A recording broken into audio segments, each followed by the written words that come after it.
patnubay at gabay ng magulang ay kailangan sa mga batang manonood. Ang programang ito ay hatid sa inyo ng Surfmatic, specially designed for your washing machine. At ng Sunsilk.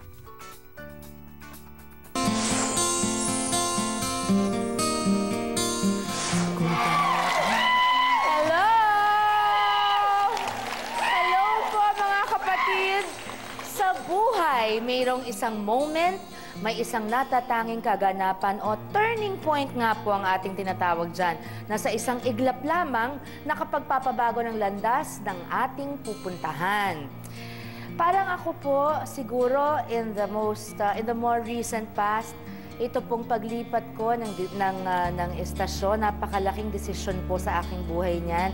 In fact, after 23 years with my other home station, home pa rin, may mga kaibigan pa rin doon, merong mga masamang loob, lumipat ako, hindi naman maiwasan yon. Pero after 23 years, after having grown up halos in that station and having my own family there, I really prayed about the very big decision that I ended up making, yung pong paglipat ko dito sa Kapatid Network.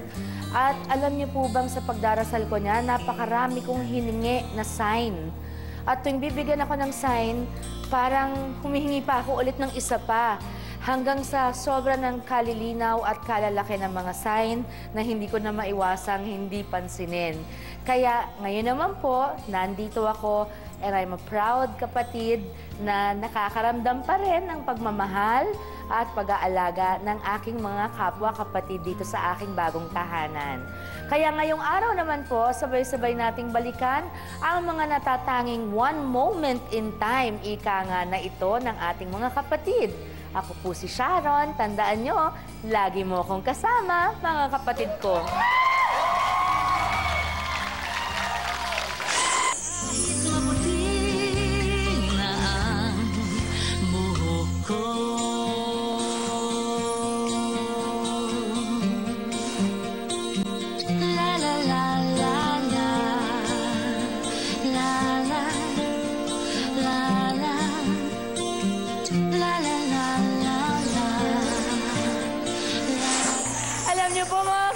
Sana naririnig niyo ang mga kwentuhan namin ng aking studio audience. Napakasaya namin kaysa sa atin. Anyway, pinagpala ang marami sa atin dahil may pamilya tayong nasasandalan. Pero paano kapag walang magulang at lumaki sa lansangan lamang? Panoorin po natin ang kakaibang paglalakbay ng isang batang kalye.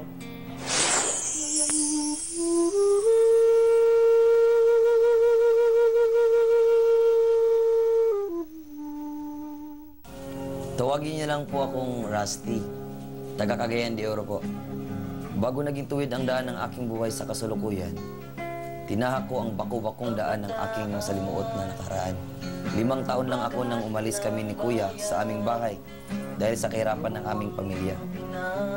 Iniwan ako ni Kuya sa lansangan. Ang sabi niya, maghanap lang daw siya ng makakain namin. Pero hindi na siya nakabalik at hindi niya ako binalikan. Sa murang edad, napabarkada ako sa mga kapwa-batang lansangan, natutong magdruga, nasangkot sa mga krimen, at naging labas-pasok na ako sa City Jail at Rehab Center. Isang araw, habang nasa taas ng puno at tumutugtog ng flauta, natanaw ko ang universidad na sikat sa Cagayan de Oro. Nangarap akong balang araw na makapag-aral sa institusyon na ito. Isang hindi inasahang pangyayari ang naganap sa buhay ko. Habang naglalakad sa lansangan, nabaril ang 2 sa aking mga barkada. Ito ang nagpayanig ng aking pagkatao para pag-isipan kung paano kong babaguhin ang aking buhay.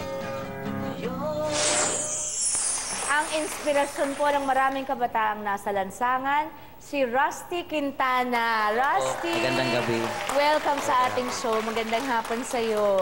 Ayan, Rusty, nakakaantig naman ang damdamin ang storya mo dahil lalo nung nalaman natin, di ba, 5 years old siya, nung iniwan siya sa park ng kuya niya.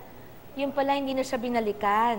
Ano po, kasi bata pa kasi, inuutusan. So, inuutusan maglimos, magnakaw sa, kasi may market doon o sa Kogon Market. So, doon kayo papasok, kukuha ng mga pandesal. Tsaka, minsan nga, kakain na lang ako, upo, kakain ka, upo, kakain ako, tapos bahala na mahuli, basta may lamanan siya, para lang pa makasurvive ka, di bali ng gulpihin, basta may lamanan siya. Kasi, wala na din naman pangbayad.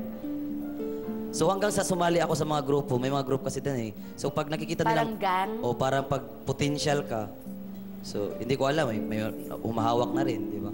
So, kinukuha yung mga potential na bata, 20, mga ganun, 20 to 30, dadalhin sa sports center. Ito na yung sindikato. O ito na po yung sports center. Kukuha ng 20 hanggang 30 na Tsaka, bata. i-sparring yun doon, yung bawat isa, mag-sparring kayo. Ha? Oo, mag-sparring kayo. Para makita kung... Sino yung yung Malakas. matapang o malakas. Napasama lang ako. Totoong nagnanakaw ako. Nagnanakaw talaga ako before. Survival Kasi to survive talaga lang eh, eh. oh. Kahit sino naman ilagay sa gutom. Ako nagnanakaw lang talaga pero alam naman nating masama yan eh. Oo. Alam naman. Pero ginagawa- minsan kapit sa patalim talaga. Yun po nakapagbago ng isipan ko. Nasabi ko sa sarili ko na dapat may gagawin ako ngayon. Dapat matuto ako magbasa o magsulat. Magrason man lang kahit sabi ko nga, nagdasal ako, Lord, totoo ka, mapakita ka sa akin. Ito yung mga gusto ko. Wala kasi akong birth certificate before. Paano ako mag-aral? Wala akong birth certificate. Hindi nga tama yung pangalan ko. Hanggang sa pumasok ako ng City Central School, kahit hindi ako estudyante, pagtapos ng klase, maglalampaso ako. Hanggang sa naging yung guro si Mr. Neri, sabi niya. Kinaibigan mo. Ano bang gusto mo? Sir, dito lang ako, sir. Gusto kong matuto magbasa at magsulat. Kasi uwi naman ako sa Divisoria, sa park ng Cagayan de Oro. Kami, may mga kaibigan ko, mga Xavier student, yung mga Xerox, nila, tinatapon nila doon. Paano kang natuto magbasa? At Yung nagpapaturo ako. tapos gaano katagal bago ka natutong magsulat at magbasa? Yung talagang mabilis ka na? Gaano katagal? Magaling na ako sa 14. So, Pero mga 10 to 11, starting pa yun ng hindi pa talaga ako ilang months inabot? Or taon ba? Kasi madali lang akong Mabilis matuto. fast learner oo. kasi academic. So, a few months lang, a few Kinig ako. months. Opo. Ang galing. Okay, mapunta na ngayon tayo dun sa nung naisipan mong magbago. Nung nakapagdasal ka na, tapos nandun ka na sa school, yung nakiusap ka na dun sa guro at lahat.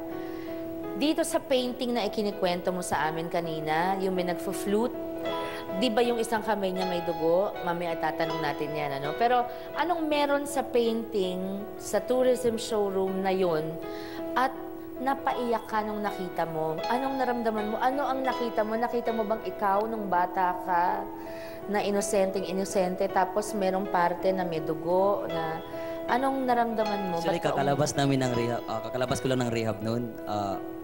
Week pa lang yun. A week pa lang yung pangyayari. After rehab to? Kasama ko rin yung 5 barkada ko. Bago namatay? Pumunta kami sa tourism show house, parang nasa Isla, Cagayan de Oro, parang park, yan eh.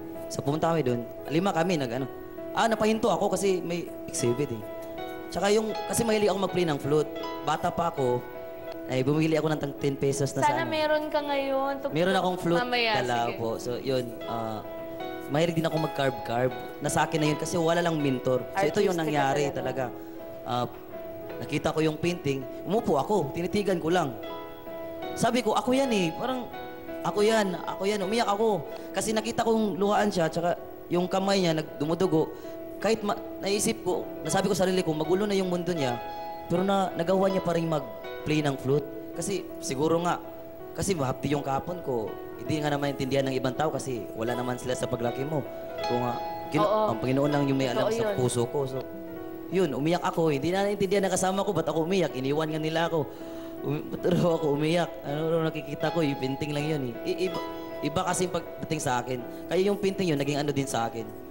Parang pumukaw ng damdamin. Tsaka, parang ayoko ng ganitong buhay. Gusto kong magbago. Gusto kong iba naman, bagong kaibigan. Tsaka, yun, pinagdasal ko talaga process eh. Maraming mga temptation pero nasa yun eh, nasa puso kung paano mo ginawa. How you work Yan ang gusto ko for. talaga naman. Yan ang dapat. Yan ang pinag-uusapan natin dito sa kasama mo kapatid lagi, na talagang dalawa lang naman ang choices mo sa landas ng buhay. Pwede ka namang kumanan o kumaliwa. Siyempre kasama na dun sa pagkanan, nandun na yung diretso, di ba? Pero pili ka ba ng masama o ng mabuti? Nasa sayo yun eh. Kahit may mag-utos sa yung kumaliwa, kung gusto mong sa kanan ka, hindi ka mapipilit kasi katawan mo yan, pagkatao mo yan.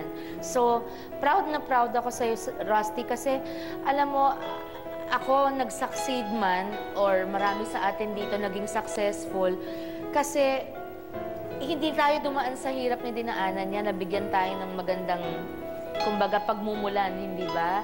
Napakahirap ng pinagdaanan mo, pero yung para matanggal mo ang sarili mo sa ganong sitwasyon, bilib ako sa mga taong katulad mo. Tama ang naging desisyon mo. Mga kapatid, ang tinutukoy po ni Rusty na pintor, yan po nakikita ninyo na nagsisketch ng usapan namin ni Rusty dito kanina pa. Siya po si Ryan Casino. Sa ating pagbabalik, malalaman po natin kung paano nabago ang takbo ng buhay ni Rusty mula nang una silang nagkakilala ni Ryan. Huwag mo kayong aalis.